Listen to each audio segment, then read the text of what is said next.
Good evening. From our CBS newsroom in New York, I am Oscar Maciel. Good afternoon. I'm Oscar Maciel, and welcome to Niners News. Are you tired of worrying about proper nutrition to get results at the gym? I'm joined here today with Frank Somerville. Frank, thank you for joining us. My pleasure. I really appreciate you being here. My pleasure.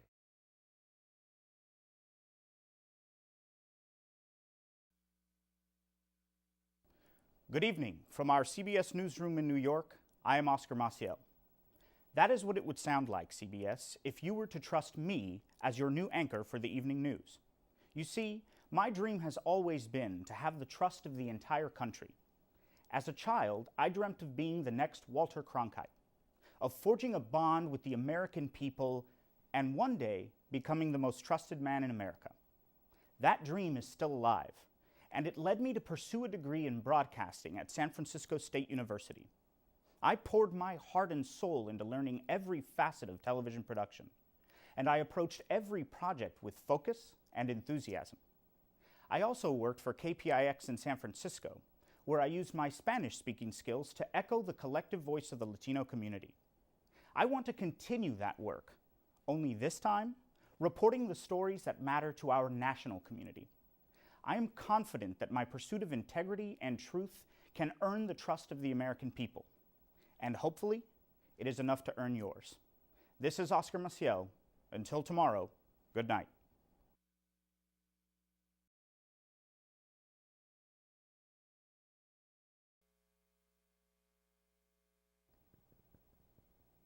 Good afternoon. I'm Oscar Maciel, and welcome to Niners News. We begin with the end of The Stick. Candlestick Park, the home of the 49ers, will be demolished next season, but not without giving fans a chance to take home the memories. The team is selling pairs of the historic stadium seats for $600 and, wait for it, $49. Also, good news for the receiving corps. The team added Mario Manningham to the roster and Michael Crabtree to the practice field.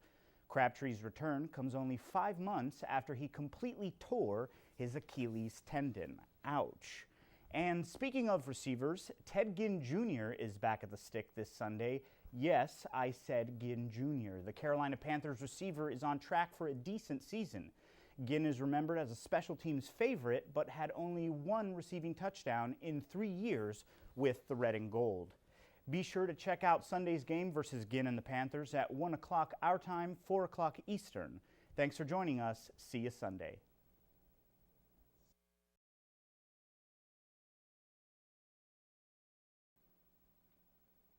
Are you tired of worrying about proper nutrition to get results at the gym? Now get all your strength-building proteins and essential vitamins in one simple drink. Muscle Milk. It has everything your body needs before and after your workout. It's also dairy-free, but still has all the important ingredients to develop strong muscles.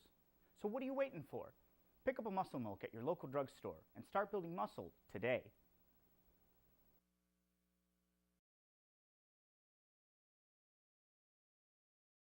I'm joined here today with Frank Somerville. Frank, thank you for joining us. My pleasure. I really appreciate you being here. My pleasure. And actually, I'd like to start with that. I didn't think I would ever have an opportunity to have you come in, but when I asked you, you responded quickly and emphatically yes. What compelled you to want to help a complete stranger out? You know, I remember when I was in your position, and sometimes people would come out and they would talk to us, and it was just who were in the industry. And I was always so grateful when they would stay afterward and they would answer questions and they would talk to us. And I just always swore that if I ever get in that position, I'm going to do the same thing. And I love coming out, talking to students, answering any questions that they may have. I love the business, and I love seeing people who want to get into the business, and if there's some way that I can help motivate them or help answer some questions, I'm all for it. And you were a student here, were you not? Yeah, back in the early '80s, got some good training. Started as an intern at Channel 2, and eventually 10 years later, that led to me getting my job there, because I kept in touch with the news director over the course of my career, which went from Santa Rosa to Minneapolis to Rhode Island.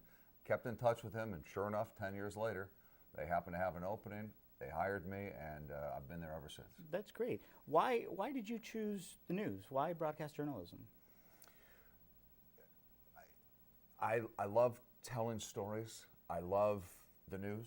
I love being out there where things are happening. I mean, this is the kind of business where one day, and these are some of the things I've done. One day I'll be flying with the Blue Angels. Another day I've witnessed 2 executions at San Quentin. You know, being able to experience those things, to see those things firsthand, to tell people what's happening. I've always liked to do that. At home, I would announce the scores on the football game on the TV when they'd come up on the TV. My wife and kids would go, "Dad, will you shut up? We can read them right off the screen." I go, "I know, but I just have to announce them. I don't know why. It's in me." Right. What would you say is the most challenging part of your job? I think the most challenging part is when you go out and you see something firsthand. The other day I was standing in a room where a little boy had been shot and killed while he was sleeping with his dad. Someone had come up to the window and fired in and shot them. And you could still see the blood on the floor. It hadn't even dried yet. And when you see that, and when you see the look of the faces of the people who live there, you know, that kind of stuff just stops you in your tracks. It reminds you what's important. It reminds you what matters. And I think that's what I get the most out of this business, is when you see something like that. Right. What is there an effective strategy that you use to sort of separate yourself from the news, leaving that at work, and when you go home? And Yeah, that's a great question. And actually, no. I want to feel. I want to be affected. I'm a human being. I'm a human being who also happens to be a news anchor, and I think it's important that I do feel, that I do think about what's happening. Yeah, sometimes it can get overwhelming, but let's face it, I'm not going through what that family's going through. It's difficult for me. It's really difficult for them. Absolutely. I just find that the best thing to do is, if I am having a hard time processing it, to talk. Talk with my wife, talk with my kids, talk with my friends. But I don't want to separate myself. I don't want to cut off my emotions. Right. This past summer, after an Asiana Airlines flight crashed at San Francisco International Airport, KTVU reported some inaccurate and offensive information due to a faulty source. Right. It was a mistake. What advice do you have to students entering into the field about making mistakes? Well, one thing, my belief has always been, mistakes are going to happen, and I think the most important thing is to own up to them. To say, you know what, we screwed up. And with the Asiana plane crash, we screwed up. At every opportunity where we could have gone left, we went right. And we just completely dropped the ball, and we completely blew it. And I think in a case like that, you just have to come out and say, guys, sorry, we messed up. So that's always my philosophy when it comes to making a mistake.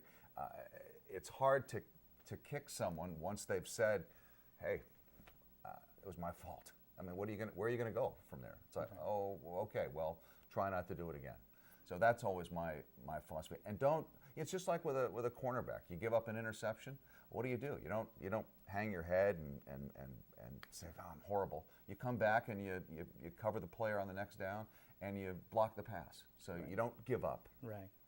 Well, Frank, we're completely out of time, and I actually have a million questions to ask you, but maybe we can do that at a later time. Yes, exactly. But thank you so much for being here. I truly appreciate it. I'm sure everybody here appreciates it as well. Thank you all for joining us today. Until next time, I'm Oscar Maciel. Have a good day.